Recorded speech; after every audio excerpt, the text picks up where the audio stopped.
Six class में 5th position हासिल की है जलील जावेद ने।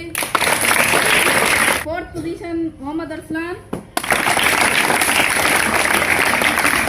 और 6th क्लास में 3rd पोजीशन हासिल की है अदनान राशिद ने।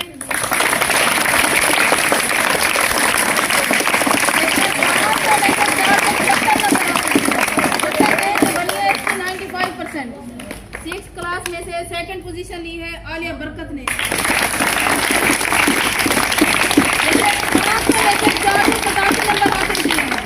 परसेंटेज बनी है इसकी 97%।